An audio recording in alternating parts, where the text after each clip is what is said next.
உங்கள் அனைவரையும் ஆண்டவர் உலக இரட்சகருமாயிருக்கிற இயேசு நாமத்தினாலே வாழ்த்துகிறேன். கிறிஸ்து அன்பானவர்களே, கடந்த நாட்களிலே நாம் ஆவிக்குரிய சபை என்றால் என்ன என்ற தலைப்பின் அடிப்படையிலே கர்த்தருடைய வசனத்தை நாம் தியானித்துக் கொண்டிருக்கிறோம். அதனுடைய தொடர்ச்சியை நாம் இன்றைக்கு பார்க்க போகிறோம். பிரியமானவர்களே, இன்றைக்கு செய்திக்கு ஆதாரமாக அப்போஸ்தலர் 2ஆம் அதிகாரம் 42ஆம் வசனத்தை வாசிப்போம். அவர்கள் அப்போஸ்தலருடைய உபதேசத்திலும் அந்யோன்யத்திலும் அப்பம் பிட்குதலிலும் ஜெபம் பண்ணுதலிலும் உறுதியாய் தரித்திருந்தார்கள். பிரியமானவர்களே, அப்போஸ்தலருடைய உபதேசம்தான் சபையினுடைய அஸ்திபாரம். அதன்படிதான் ஆவிக்குரிய வாழ்க்கையை கட்டமைக்க வேண்டும். அப்போஸ்தலருடைய உபதேசம்தான் நமக்கு மிகவும் அவசியமானது.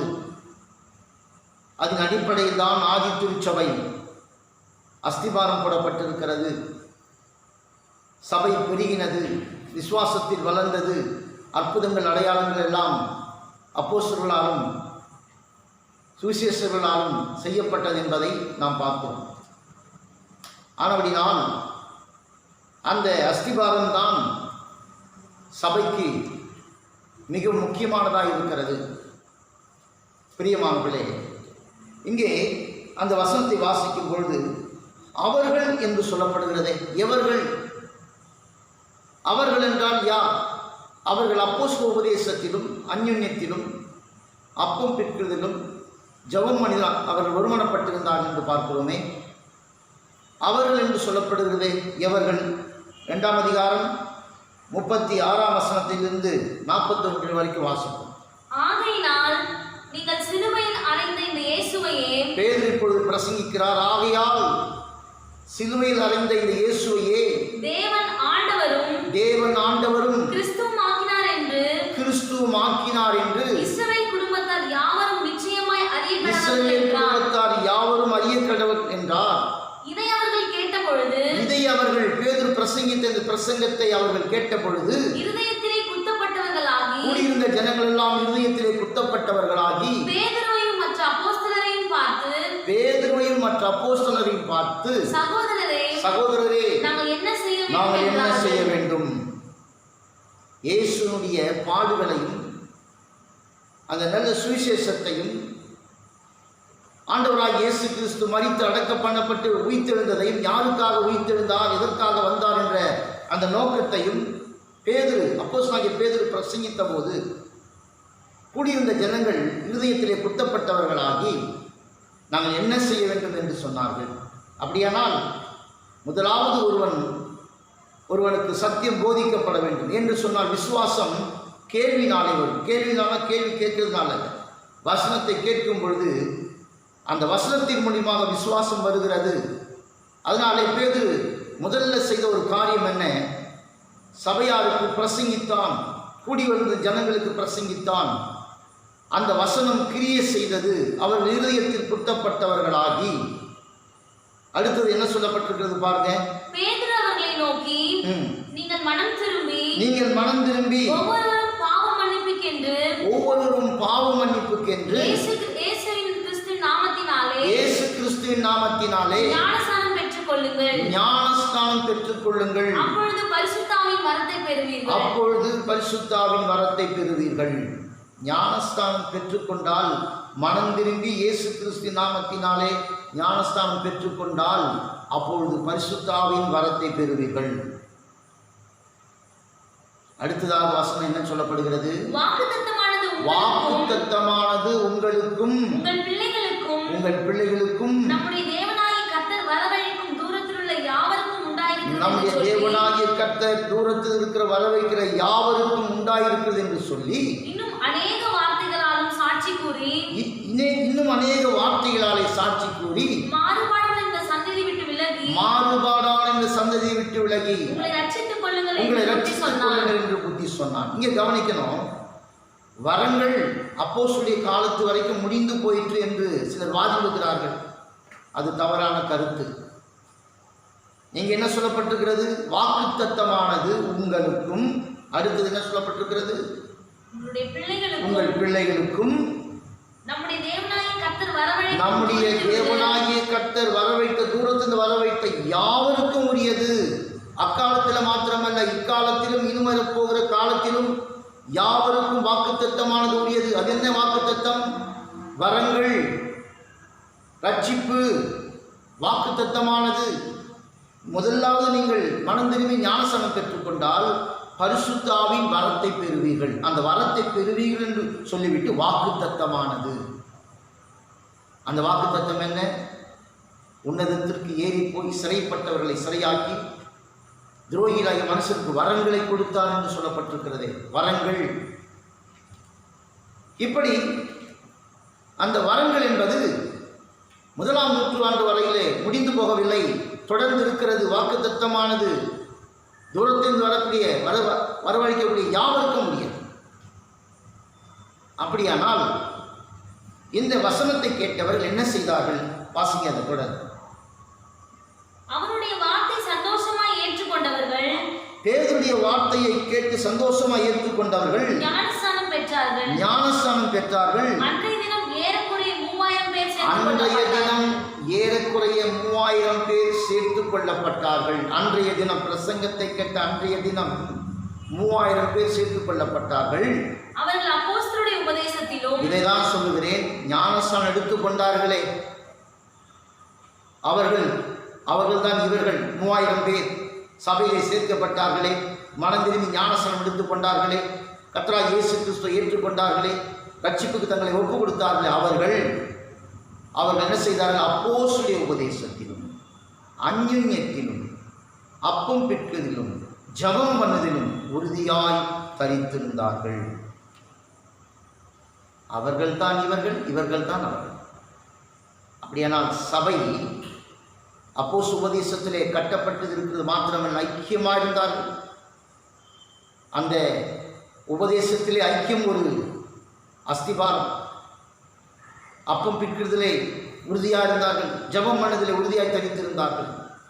இன்றைக்கு நம்ம பார்க்க போகிற காரியம் என்னவென்று சொன்னால், ரட்சிக்கப்பட்ட ஜனங்கள் தொடர்ந்து செய்ய வேண்டிய சில காரியங்கள் இருக்கிறது. ஒன்று, நாம் சபை கூடுதலை விட்டுவிடாமல் வர வேண்டும் என்று நாம் பார்த்தோம், ஐக்கியம் கொள்ள வேண்டும் என்று பார்த்தோம், அப்பம் பிற்க வேண்டும் என்று பார்த்தோம்.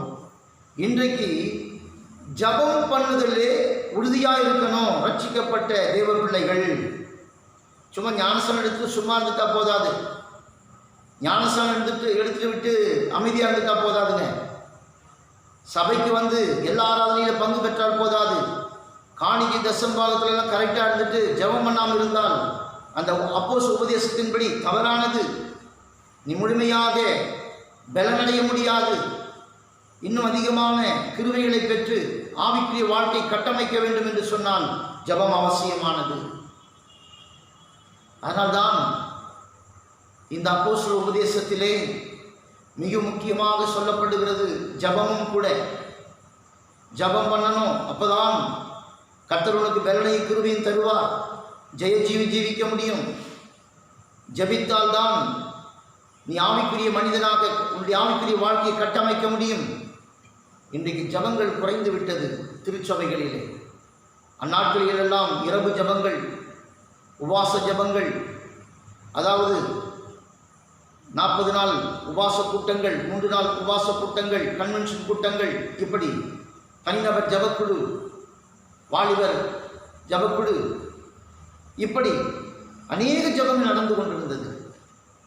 ஆனாலும் கூட இன்றைக்கு நாம் பார்க்கும் பொழுது ஜெபங்கள் எல்லாம் குறைந்திருப்பதை நாம் பார்க்கிறோம். பிரியமானவர்களே, நீங்கள் நன்றாக கவனிக்க வேண்டும். ஜெபம் மிகவும் அவசியமானது. அப்படியானால் ஜெபம் பண்ணுவது உறுதியாக இருக்க வேண்டும் என்று சொல்லப்பட்டிருக்கிறது. எப்படி ஜெபம் பண்ண வேண்டும்,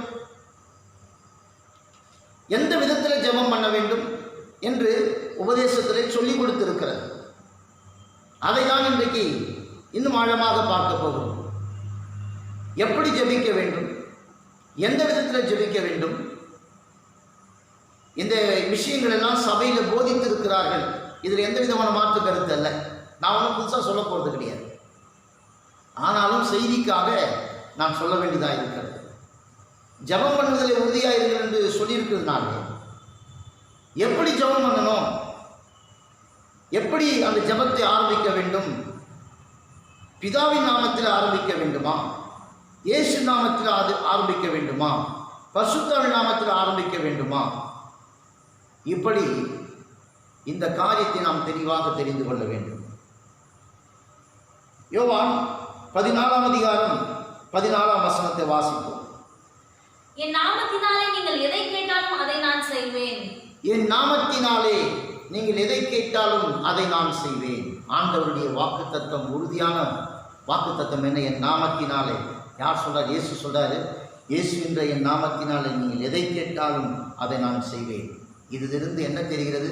பிரதான அப்போஸ்தலனாகிய இயேசு கிறிஸ்து இயேசு என்ற நாமத்தினாலே ஜெபிக்க வேண்டும் என்று இன்றைக்கு இந்த சத்தியத்திலே வலியுறுத்தியிருக்கு நாம் காண்போம். எல்லா அப்போஸ்தலரை விட பிரதான அப்போஸ்தலர் கர்த்தராகிய இயேசு கிறிஸ்து. அப்போஸ்தலர்கள் என்று சொன்னால் அனுப்பப்பட்டவர்கள். ஆண்டவராகிய இயேசு கூட அனுப்பப்பட்டு வந்தார். பிதாவாகிய தேவன் கிறிஸ்துவை இந்த உலகத்துக்கு அனுப்பினார். அதான் பிரதான அப்போஸ்தலர். அப்படியானால் அதற்கு முன்னே சீசர்கள், ஜனங்கள் எந்த நாமத்தை பயன்படுத்தி வந்தார்கள் என்ற ஒரு கேள்வி எழுப்பும் அல்லவா? சீசர்கள் ஊழியம் செய்த நாட்களிலே ஆண்டவராகிய இயேசு கிறிஸ்து 3 வருடம் இந்த உலகத்திலே ஊழியம் செய்திருந்தாரே, அப்பொழுது எந்த நாமத்தினால் அவர் ஜபிக்கும்படியாக சொல்லிக் கொடுத்தார்? சீசர்கள் எந்த நாமத்தினாலே ஜபித்தார்கள்? அப்படி என்ற ஒரு கேள்வி நமக்குள்ளே காணப்படும். அந்த ஐயத்தை நாம் தீர்ப்பதற்கு வாசிக்கலாம். யோவான் 16ஆம் அதிகாரம் 24ஆம் வசனம். இதுவரைக்கும் நீங்கள் என் நாமத்தினாலே ஒன்றும் கேட்கவில்லை. இதுவரைக்கும் என் நாமத்தினாலே நீங்கள் ஒன்றும் கேட்கவில்லை. கேளுங்கள், கேளுங்கள், அப்பொழுது உங்கள் சந்தோஷம் நிறைவாயிருக்கும். கேளுங்கள், உங்கள் சந்தோஷம் நிறைவாயிருக்கும்படி பெற்றுக்கொள்வீர்கள். அவரே சொல்லிட்டார், இதுவரைக்கும் நீங்கள் என் நாமத்தினாலே ஒன்றும் கேட்கவில்லை. சீசர்களை பார்த்து சொல்றார் இயேசு கிறிஸ்து ஊழியம் செய்து கொண்டிருக்கிற அந்த நாட்களில். இதிலிருந்து என்ன விளங்குகிறது? இயேசுவின் நாமம் அப்பொழுது பயன்படுத்தப்படவில்லை. எதற்காக பயன்படுத்தப்படவில்லை? காரணம் என்ன? சீசர்களுக்கோ ஜனங்களுக்கோ என்ன தேவையோ, எது அவசியமோ, என்ன அவர்கள் கேட்டார்களோ, சுகமானாலும் உணவானாலும் ஆரோக்கியமானாலும் எல்லா தேவைகளையும், வஸ்திர தேவையாக இருந்தாலும் எல்லாவற்றையும் இயேசு கிறிஸ்து நேரடியாக அவர் சந்தித்து அதை அவருடைய தேவைகளை பூர்த்தி செய்தார். அதனால் அவர்கள் ஜெபித்து பெற வேண்டிய அவசியம் இல்லாமல் இருந்தது. கர்த்தர் நேரடியாக அதை எல்லாவற்றையும் சீசர்களுக்கும் ஜனங்களுக்கும் கொடுத்தார். ஆண்டவராய் இயேசு கிறிஸ்து தந்தார். அதனால் நீங்க சொல்லுகிறார், இதுவரைக்கும் நீங்கள் என் நாமத்தினாலே ஒன்றும் கேட்கவில்லை, கேளுங்கள் அப்பொழுது நீங்கள் பெற்றுக்கொள்வீர்கள் என்று சொல்லுங்கள். இந்த சத்தியத்திலே நாம் என்ன அறிந்து கொள்கிறோம்? இதுவரைக்கும் கேட்கவில்லை என்று சொன்னவர் அப்போஸ்தலருக்கு சொல்லுகிறார், நீங்கள் என் நாமத்தினாலே கேளுங்கள் என்று சொல்லுகிறார். ரட்சிக்கப்பட்ட ஜனங்களுக்கு சொல்லுகிறார் நற்செய்தியாக, என் நாமத்தில் கேளுங்கள், எதை கேட்டாலும் நான் செய்வேன் என்று சொல்லுகிறார். இயேசு நாமத்தினாலே அவர் சொன்ன உபதேசத்தின்படி ஜெபிக்கும் பொழுது, அவர் சொன்னதான ஆலோசனைப்படி ஜெபிக்கும் பொழுது இன்றைக்கு அநேகர் சுகம் பெறுகிறார்கள், பிசாசு நடுங்குகிறது, வியாதியில் விலகுகிறது, அற்புதம் நடக்கிறது இயேசு நாமத்தினாலே. அப்படியானால் அப்போஸ்தலர்கள் ஒன்று கூடி ஒருமனப்பட்டு முதலாவது இயேசு நாமத்தினாலே ஜெபித்திருக்கிறார்களே, அதை நான் இன்றைக்கு உங்களுக்கு வசனத்திற்கு ஆதாரமாக, இந்த செய்திக்கு ஆதாரமாக முன்வைப்பதிலே மிகுந்த மகிழ்ச்சி அடைகிறேன். வாசிப்போம். அப்போஸ்தலர் 4ஆம் அதிகாரம் 24ஆம் வசனத்தை வாசிப்போம். அவர்கள் அதை கேட்டு ஒருமனப்பட்டு தேவனை நோக்கி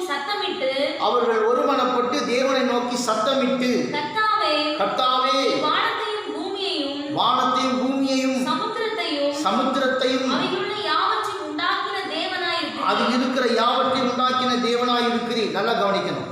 அவர் ஒருமனப்பட்டார். ஜபத்தில் முதல்ல ஒருமனப்படணும். இன்னொன்று ஒருமனப்பட்டு சத்தமிட்டு ஜபிக்கணும். அக்கம் பக்கத்தில் கேட்காத மாதிரி அப்படியே சைலண்டாக ஜபிக்கிறது அல்ல. தனிப்பட்ட ஜபத்தில் நீ ஜபித்துக் கொள்ளலாம். உதட்டை திறக்காம கூட ஜெபம் பண்ணலாம். வேதத்தில் அன்னால் உதடுகள் மாத்திரம் அசந்தது என்று பார்க்கிறோம். மௌனமாயும் இருதயத்திலே கூட ஜெபிக்கலாம் என்று சொன்னால், ஜெபம் என்பது மௌனமாகவும் ஜெபிக்கலாம், சத்தமாகவும் ஜெபிக்கலாம். ஆனால் இங்கே சொல்லப்பட்டிருக்கிறது சத்தமிட்டு ஜெபித்தார்கள். சொல்லும் பொழுது இவர்கள் என்ன செய்கிறார்? முதலாவது அந்த வசனத்தை கொஞ்சம் நீங்க நல்ல பொறுமையா வாசிக்கணும். வாசிங்க. அவர்கள் அதை கேட்டு ஒருமனப்பட்டு தேவனை நோக்கி சத்தமிட்டு கர்த்தாவே வானத்தையும் பூமியையும், முதலாவது அவர்கள் கர்த்தாவே என்று சொல்லிவிட்டு, நீர் வானத்தையும் பூமியையும் உண்டாக்கின தேவனாயிருக்கிறீர். முதலாவது ஜெபத்தை ஆரம்பிப்பதற்கு என்பதாக தேவனை மகிமைப்படுத்த வேண்டும். சிலர் என்ன செய்வார்கள்? அவர்கள் அவருடைய இருதயத்தில் தோன்றுகிறபடி ஆண்டவரை மகிமைப்படுத்துவார்கள். நானெல்லாம் கூட ஜெபிக்கும் போது வானத்திலும் பூமியிலும் சகல அதிகாரம் படைத்த எங்கள் கர்த்தாவே என்று சொல்வார். சிலர் மகா பரிசுத்தம் உள்ள தேவனே என்று சொல்வார்கள். அதைதான் அப்போஸ்தலர்கள் ஜெபிப்பதற்கு முன்பதாக பிதாவை நோக்கி, முதலாவது பிதாவை நோக்கி ஜெபம் பண்ணுகிறார்கள். அப்படி ஜெபிக்கும் பொழுது என்ன சொல்லி ஜெபிக்கிறார்கள்? நீ வானத்தையும் பூமியும் அதில் இருக்கிற யாவற்றை உண்டாக்கின தேவனாயிருக்கிறீர். அவரை முதலாவது மகிமைப்படுத்துகிறார்கள். என்னவென்று? இந்த உலகம் தோன்றிருக்கிற இந்த உலகம் எல்லா சிருஷ்டிப்பும் உம்மால் உண்டாக்கப்பட்டது என்று, நீ பரிசுத்த அப்படி என்று முதலாவது மகிமைப்படுத்துகிறார்கள். அப்படி சொல்லிவிட்டு புறஜாதிகள் கொந்தளித்து ஜனங்கள் விருதா காரியங்களை சிந்திப்பானேன் என்றும், ஆமென், கர்த்தருக்கு விரோதமாகவும் அவருடைய கிறிஸ்துவுக்கு விரோதமாகவும் பூமியின் ராஜாக்கள் எழும்பி நின்று அதிகாரிகள் ஏகமாய் கூட்டம் கூடினார்கள் என்றும், அதிகாரிகள் ஏகமாய் கூட்டம் கூடினார்கள் என்றும். அங்க அப்படியே நிறுத்துங்க. என்ன பிரச்சனைக்காக ஜெபம் பண்றாங்க? பயங்கரமான போராட்டம், சுவிசேஷம் சொல்ல முடியாத ஒரு நெருக்கமான சூழ்நிலை. இப்பொழுது வழிவாசம் திறந்து இருக்கிறது போல அந்நாட்களிலே இல்லை. தேவனை துதிக்காத படிக்கு, சுவிசேஷம் சொல்லக்கூடாத படிக்கு, சபை கூட முடியாத படிக்கு, பயங்கரமான கட்டுப்பாடு, சபையே கூடாத படிக்கு எதிர்ப்புகள். இந்த நேரத்திலே எந்த காரியத்திற்காக தேவனை நோக்கி கூப்பிடுகிறார்களோ, இந்த நெருக்கங்கள் மாறி, இந்த பிரச்சனைகள் மாறி, கர்த்தருடைய ஊழியம் பெருகுவதற்காக எந்த நோக்கத்திற்காக அவர்கள் ஒன்று கூடினார்களோ அதை சொல்லி, எந்த நோக்கத்திற்காக கூடுகிறோமோ அதை சொல்ல வேண்டும். முதலாவது தேவனை மகிமைப்படுத்த வேண்டும். எந்த நோக்கத்துக்காக கூடுகிறீர்களோ அந்த நோக்கத்தை சொல்ல வேண்டும். அதாவது அதிக வசனிப்பினாலே அவருடைய ஜபங்கள் கேட்கப்படும் என்று நினைக்கிறார்கள் என்று இயேசு சொல்லியிருக்கிறார். சில பேர் என்ன பண்ணுவாங்க? இந்திய தேசம் ரட்சிக்கப்படணும்னு ஜெபம் பண்ண சொன்னால் அவங்க என்ன பண்ணுவாங்க? எல்லாம் அவங்க அதாவது எல்லாவற்றுக்கும் ஜெபம் பண்ணிட்டு கடைசியாக இந்திய தேசத்தை கொண்டு வருவாங்க. ஜபத்தில் அப்படி அனுப்பக்கூடாது. எந்த காரியத்திற்காக ஒருமனப்பட்டார்களோ அதை சொல்லி பிறகு என்ன செய்கிறார்கள்? வாசிங்க. உம்முடைய தாசனாகிய தாவீதின் வாக்கினால் உரைத்தீரே, அந்தபடியே உம்முடைய கரமும் உம்முடைய ஆலோசனையும் முன்குறித்து யாவையும் செய்யும்படி ஏரோதும் பொந்தியும் பிலாத்தும் புறஜாதிகளோடும் இஸ்ரவேல் ஜனங்களோடும் கூட நீர் அபிஷேகம் பண்ணின உம்முடைய பரிசுத்த பிள்ளையாகிய இயேசு கிறிஸ்து விரோதமாக மெய்யாகவே கூட்டம் கூடினார்கள். அப்போ இவர் இயேசு கிறிஸ்துவுடைய பரிசுத்த பிள்ளையாகி இயேசுக்கு விரோதமாக கூட்டம் கூடினார்கள் என்று சொல்லுகிறாரே, அப்ப யாராண்ட சொன்னார்? பிதாண்டத்தில் சொல்றார். தன்னுடைய பிரச்சனை என்னதென்று பிதாண்டத்திலே சொல்லுகிறார். மெய்யாகவே இந்நாட்களிலும் உடைய பரிசுத்த பிள்ளையாகிய இயேசு கிறிஸ்துவுக்கு விரோதமாக கூட்டம் கொடுக்கிறார்கள் அப்படின்ட்டு பிரச்சனையை சொல்றாங்க. அப்ப யாராண்ட சொல்லியிருக்கிறார் இந்த பிரச்சனையை? பிதாவிடத்தில். இதிலிருந்து என்ன தெரிகிறது? அப்போஸ்தலர்கள் உபதேசத்தின்படி முதலாவது ஜபம் பண்ணும்பொழுது பிதாவிடத்தில் சொல்லணும். பிறகு அங்க என்ன சொல்லப்பட்டிருக்கிறது? இப்பொழுதும் கர்த்தாவே அவருடைய பயமுறுத்தலை தேவரில் கவனித்து உம்முடைய பரிசுத்த பிள்ளையாகிய, இங்கதான் பாருங்க, இயேசு நாமத்தை பயன்படுத்த, உம்முடைய பரிசுத்த பிள்ளையாகிய இயேசு நாமத்தினாலே அடையாளங்களும் அற்புதங்களும் நடக்கும்படி செய்து பிணியாளியை குணமாக்கும்படி உம்முடைய கரத்தை நீட்டி உம்முடைய ஊழியக்காரர்கள் வசனத்தை முழு தைரியத்தோடு சொல்லும்படி அவர்களுக்கு அனுகிரகம் செய்தார்கள் என்று ஜெபம் பண்ணினார்கள். அப்படியானால் உடைய பரிசுத்த பிள்ளையாகிய இயேசுவின் நாமத்தினாலே அப்போஸ்தலர்கள் முதல் இயேசு நாமத்தை பயன்படுத்தப்பட்டு சொன்னதானே ஜெபித்ததானே ஆதாரம் இருக்கிறது. இதன் அடிப்படையில் தான் ஜெபம். இடையில சில பேர் என்ன பண்ணுவாங்க, ஜபத்தை மாறி பண்ணுவாங்க. நான் அவர்களை தவறாக சொல்லலை. அறியாமை உள்ள காலங்களில் நம்ம இப்படியே ஜெபம் பண்ணிட்டோம். உபதேசம் இப்படி சொல்லுகிறது, சகலமும் நல்லொழுக்கமாயும் கிரமமாயும் செய்யப்பட கடவுள். எல்லாமே எந்த காரியத்தை செய்தாலும் ஒழுங்கு குறுக்குமா செய்யும். சகலமும் நல்லொழுக்கமாயும் கிரமமாயும் செய்யப்பட வேண்டும். அதனாலே இயேசு நாமத்தினாலே ஜெபம் பண்ணுவேன். அடுத்ததாக எதற்காக ஜெபம் பண்ண வேண்டும், அதனுடைய பலன் என்ன என்பதை நாம் தெரிந்து கொள்ள வேண்டும். 1 தீமோத்தேயுவின் புஸ்தகம் 2ஆம் அதிகாரம் 1-4 வரைக்கும் வாசிக்கிறேன். நான் பிரதானமாய் சொல்லுகிற புத்தி என்னவெனில் எல்லா மனுஷருக்காகவும் விண்ணப்பங்களையும் ஜெபங்களையும் வேண்டுதல்களையும் ஸ்தோத்திரங்களையும் பண்ண வேண்டும். நாம் எல்லா பக்தியோடும், இங்கே கவனிங்க, பிரதானமாய் சொல்லப்படுகிற புத்தி சபைக்கு, ரட்சிக்கப்பட்ட தேவ ஜனங்களுக்கு அப்போஸ்தலனாகிய பவுல் மூலமாக கொடுக்கப்படுகிற பிரதானமான புத்திமதி. நீ ஞானஸ்நானம் பெற்றது பெரிய காரியம் அல்ல, சபையில் ஐக்கியமாக இருப்பது பெரிய காரியம் அல்ல, அப்பம் பிற்குதல் இருப்பது, உறுதியாக இருப்பது அது ஒரு பெரிய காரியம் அல்ல. உன்னுடைய ஆவிக்குரிய வாழ்க்கை கட்டமைத்து இந்த உலகத்தில் ஒரு ஜெயஜீவன் ஜீவிப்பதற்கு உனக்கு தேவையானது என்ன தெரியுமா? ஜபஜீவியம். பரிசுத்தவான்கள் நிறைய பேர் வேதத்தில் ஜெபித்து ஜெயம் பெற்றிருக்கிறார்கள். ஜபம் ரொம்ப அவசியமானது. ஐயோ, நம்ம ஞானஸ்நானம் எடுத்துட்டோம், சபைக்கு போகிறோம், தசமா காணி கொடுக்குறோம், திருவிருந்து ஐக்கியம் பண்ணுறோம், அதனாலே கர்த்தர் நமக்கு எல்லாம் செய்கிறோம் அப்படி நினைச்சிடாதீங்க. இங்கே என்ன செய்யணும்? ஜபம் பண்ணணும். அந்த வசனத்தில் சொல்லப்பட்டிருக்கிறது, நாம் எல்லா பக்தியோடும் நல்லொழுக்கத்தோடும் கலங்கமில்லாமல் நல்லொழுக்கத்தோடும் ஜீவனம் பண்ணும்படி ராஜாக்களுக்காகவும் அதிகாரமுள்ள யாவருக்காகவும் அப்படியே செய்ய வேண்டும். எப்படியே செய்யணும்? முதலாவது ராஜாக்களுக்காகவும், அதாவது அரசாட்சி செய்கிறார்களே ராஜாக்கள். அப்புறம் அதிகாரமுள்ள யாவருக்காகவும். எத்தனையும் அதிகாரம் இருக்கிறது. போலீஸ் அதிகாரம் இருக்கிறது, வக்கீல்கள் அதிகாரம் இருக்கிறது, ISS இருக்கிறார்கள், அப்புறம் பல வார்டு மெம்பர் தலைவர்கள் இருக்கிறார்கள். இப்படி பல பொறுப்பில் இருக்கக்கூடிய அதிகாரிகள் இருக்கிறார்கள்.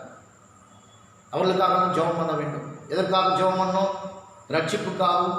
அவர்கள் நல்ல புத்தியோடு கூட, அதாவது சபைக்கு விரோதமாக ஊழியத்துக்கு விரோதமாக எழும்பாதபடிக்கு அவர்கள் ஆஸ்வதமாக இருந்து தேவனை ஏற்றுக்கொண்டு தேவனுடைய சபைக்கும் ஊழியத்திற்கும் பயந்து, கர்த்தருக்கு பயந்து, நல்ல ஆலோசனை தந்து இந்த தேசத்தை நடத்த வேண்டும் என்று நல்ல சிந்தனை தரும்படியாக ஜெபம். அதிகாரிகளுக்காக ஜெபம். அடுத்ததாக மேலே வாசித்த வசனத்தை மறுபடியும் நான் உங்களுக்கு ஞாபகப்படுத்துகிறேன். வாசிங்க. நான் பிரதானமாய் சொல்லுகிற புத்தி என்னவெனில், அதை படிச்சிட்டீங்களா? கீழே நாம் எல்லா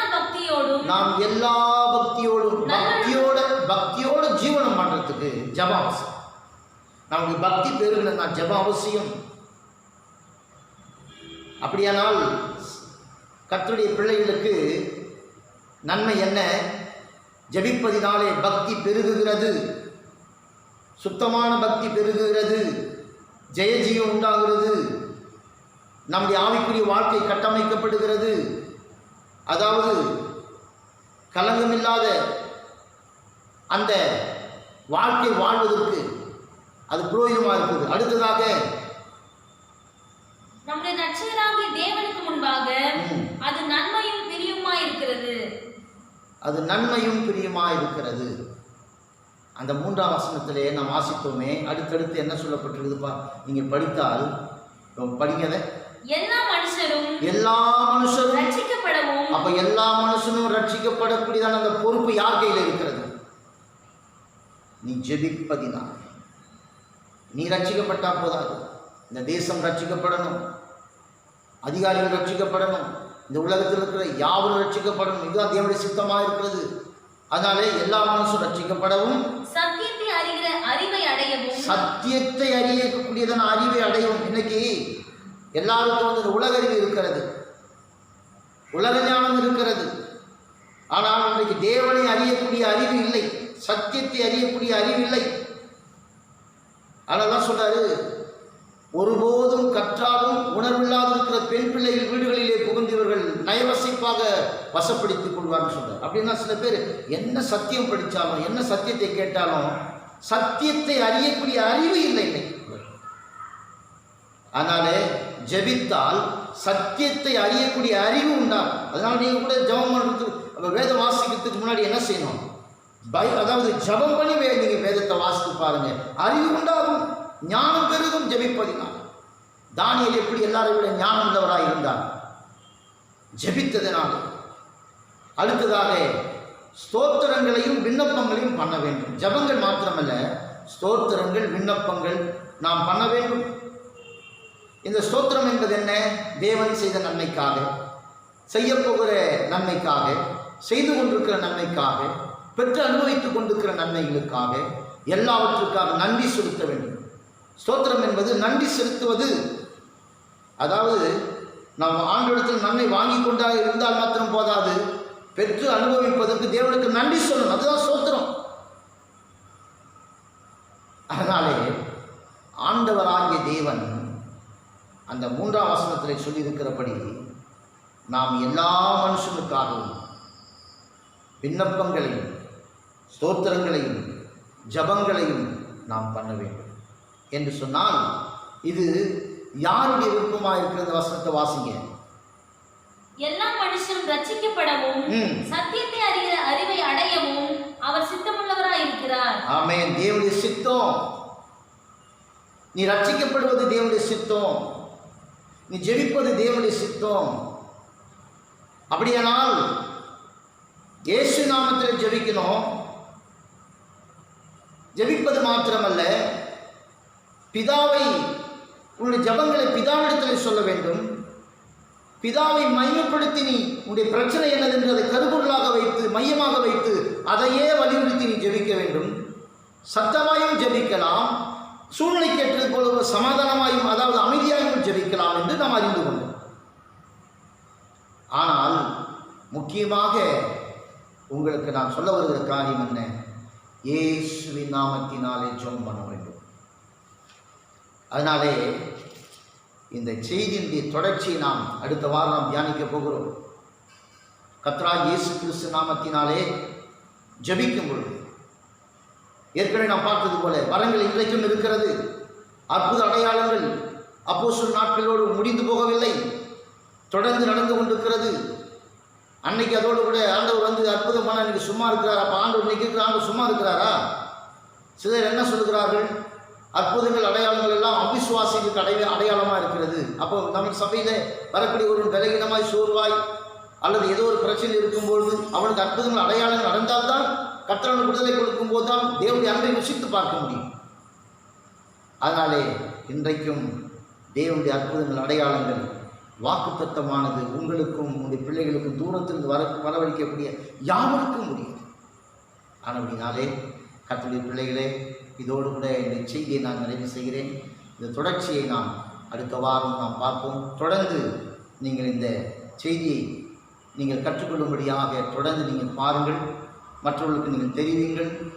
கர்த்தருடைய தாமே நான் அடுத்த வாரம் உங்களோடு கூட தொடர்பு கொள்ளும் வரையிலே தேவனுடைய கிருபையானது உங்களை பாதுகாத்து காக்க கடவுள். கர்த்தர் உங்களை ஆசீர்வதிப்பார். ஆமென்.